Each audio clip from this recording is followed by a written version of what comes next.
Have you ever felt unseen eyes following your progress, tracking your hope, waiting to strike whenever joy rises?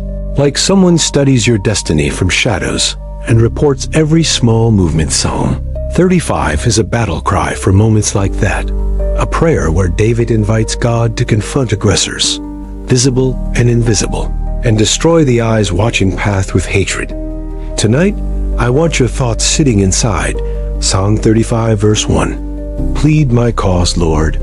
Fight those who fight me. Because some battles require divine courtrooms, not private arguments alone. When David prayed that, he was not being dramatic. He discerned that human enemies were only faces of deeper hatred, spiritual hostility watching his throne, his covenant, his prophetic future. You may feel similar eyes on your journey, studying your patterns, whispering suggestions, planting traps. Yet Psalm 35 trains your mouth to invite God into that hidden battlefield carefully tonight. Verse 2 says, "Take hold of shield and buckler, stand up for my help," meaning God becomes your defense system, absorbing arrows sent from watching eyes that hate your rising. Feel this. You are not crazy for sensing opposition. Psalm 35 gives language to your secret suspicion that something watches, reports, and celebrates. Whenever you stumble away from obedience, again David prays, "Let those who seek my life be confounded and put to shame."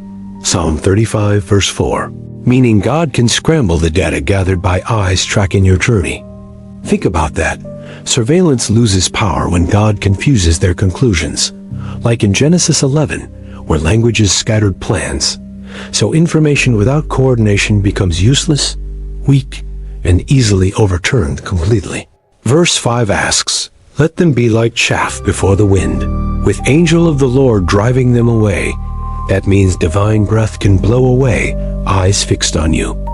You know those cycles where breakthrough nears, then suddenly confusion, distractions, or accusations rise.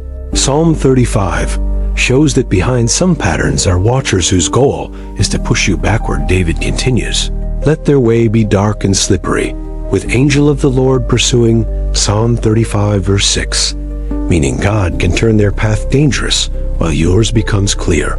Some of you feel others advance through dark help, monitoring spirits, jealous eyes. But hear this, God does not merely protect. He can also actively chase down the forces watching. To apply Psalm 35 warfare, you must first bring your heart honestly, because bitterness can twist these prayers into revenge. But surrendered hearts invite God to judge righteously, not carnally. David says, "Judge me, Lord, according to your righteousness." Psalm 35 verse 24, meaning he submits his case, not anger, asking God to decide how watching eyes must be answered. Psalm 35 warfare is not about shouting louder than enemies.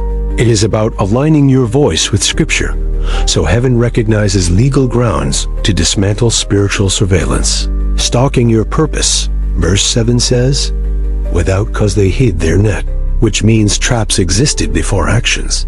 Monitoring eyes planned harm early. Yet David refuses victimhood.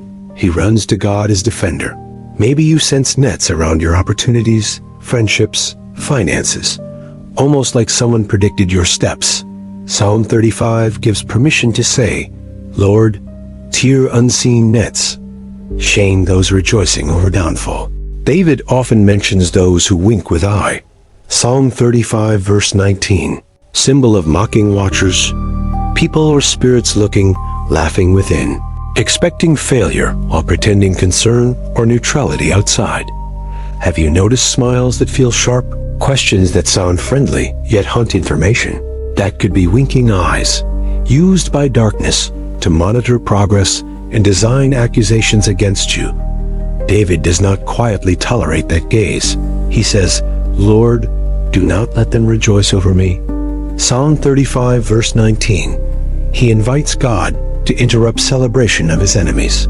When you feel people secretly waiting for your fall, instead of obsessing over them, take Psalm 35 and say, "Lord, disappoint expectations that delight in my pain. Glorify yourself significantly."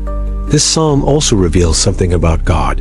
He sees those hidden celebrations, the group chats, private conversations, spiritual counsels where your name surfaces, and he reserves right to answer them. Listen closely. Your destiny is not exposed property. Zechariah 2 verse 8 says whoever touches you touches the apple of his eye, meaning God takes attacks on you personally today. So Psalm 35 warfare means asking the God whose eye protects you to deal with every other eye, human or spiritual, assigned to watch, limit, or corrupt your God-given future. David cries, "Let destruction come upon him unexpectedly." Psalm 35 verse 8, this is not revenge. It is invitation for God to surprise unseen pursuers while they arrange your downfall. Have you considered asking God to surprise what surprises you? To ambush the ambushers? Psalm 35 gives vocabulary for that, allowing you to stop fighting shadows and addressing roots spiritually. Notice also how David praises in advance, "My soul shall be in the Lord." Psalm 35 verse 9. Praise becomes weapon, confusing watchers who expect depression but see worship instead. When you praise while still under observation, you declare, "My mood is not controlled by their reports. My hope flows from covenant, not from how many eyes dislike my progress." Maybe you read Psalm 35 and feel tension. It sounds aggressive, yet remember Ephesians 6 verse 12. We wrestle against principalities and powers, not merely neighbors or colleagues around you.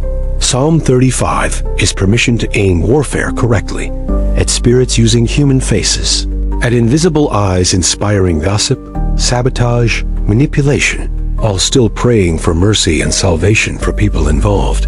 When you pray, "Lord, let their pit catch themselves." Verse 8, you are asking that schemes circling your destiny return heads of spirits behind them, exposing sources and draining strength. Some of you have prayed prayers while facing brutal warfare.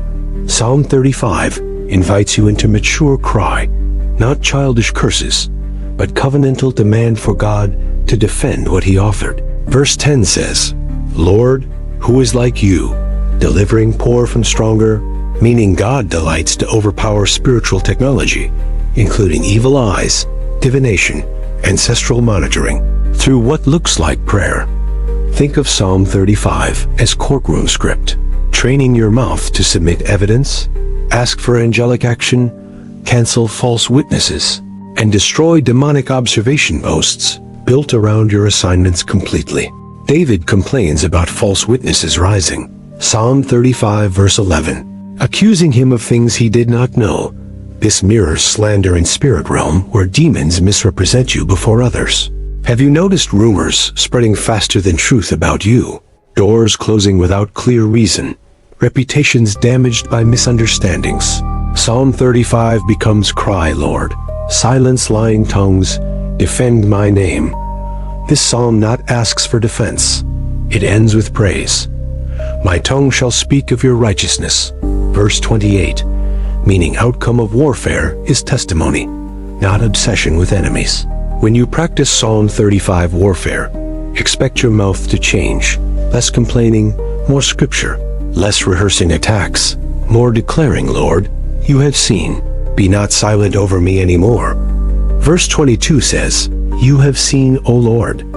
Keep not silence," which comforts anyone feeling watched, because ultimate observer is on your side, and his testimony overrules hostile reports.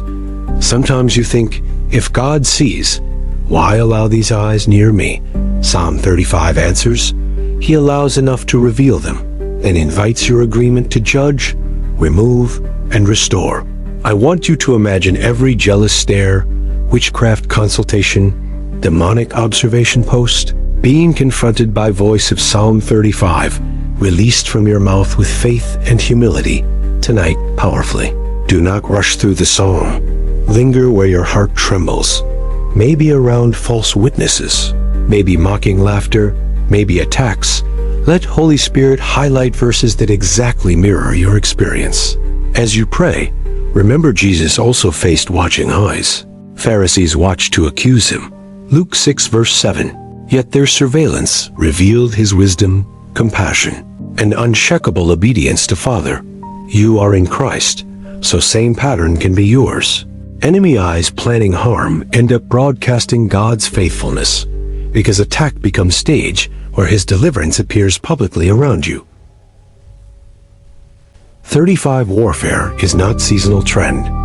It is lifestyle of refusing silent suffering, choosing instead to present your case. Saturate atmosphere with scripture and trust God to handle observers. When David finally rejoices, he says, "Those who favor my righteous cause shout for joy." Psalm 35 verse 27, meaning God not silences hostile eyes. He gathers supportive witnesses. Some monitoring in your life will be replaced by mentoring, as God raises people who see your potential, not your past, aligning with heaven by cheering obedience, not expecting failure. Tonight, if you feel targeted, sit with Psalm 35 slowly. Read aloud. Insert your situations where David mentions enemies, eyes, nets, and let faith rise as you watch patterns match. Then turn verses into prayers. Say, "Lord, contend with those contending with me. Fight those fighting me. Destroy the spiritual cameras and eyes, observing my path. Release your angels aggressively." Isaiah 54, verse 17 promises, "No weapon formed against you shall prosper, and every tongue in judgment you condemn." Psalm 35 becomes a practical way to exercise that inheritance daily. Ask Holy Spirit, what in my life feeds those watching eyes? Perhaps bitterness, secret sin, fear-based decisions. Then repent, renounce agreements, and replace them with obedience inspired by love. Remember, demons are not omniscient. They cannot read your mind. They collect patterns. So when you change patterns with God, their old files expire. Their predictions fail. Their monitoring weakens. Psalm 35 is one instrument in a larger symphony of warfare, joined with Ephesians 6 armor, James 4 submission and resistance, and constant thanksgiving, which keeps your heart guarded and soft. When you pray it, do not only think of enemies outside. Ask, "Lord, destroy any agreement inside me with those eyes, any desire for applause from people who hate righteousness." The more you agree with God, the less access watchers have, because light removes hiding places. John 3 verse 21 says, "Those practicing truth come to light without fear." Eventually, you will notice something changing. Atmosphere around you lighter, dreams cleaner, conversations safer, because Psalm 35 prayers have invited God to dismantle networks that once comfortably observed your steps. When victories appear, do not forget to testify. Revelation 12 verse 11 says we overcome by blood of lamb and word of testimony, telling others how God silenced hostile eyes.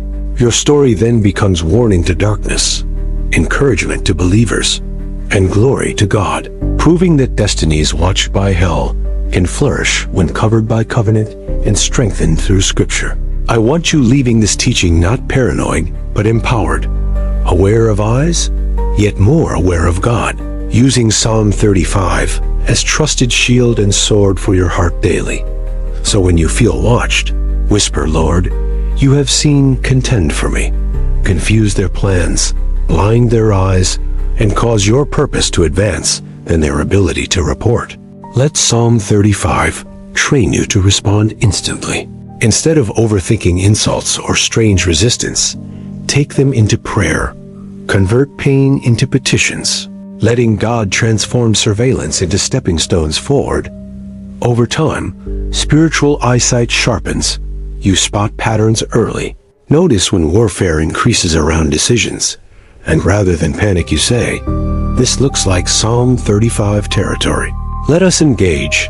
As you live this way, trust grows, fear shrinks, because you realize nothing watching you can outwatch God. Psalm 121 says, "He neither slumbers nor sleeps while guarding." Even when Psalm 35 feels intense, remember it flows from heart that loves God's salvation. Verse 27, His aim is vindication and joy, not endless warfare, but restored dignity. Let your closing picture be this: enemy eyes blinking in confusion as God lifts you, promotes you, heals you, and their carefully gathered evidence collapses under weight of His mercy.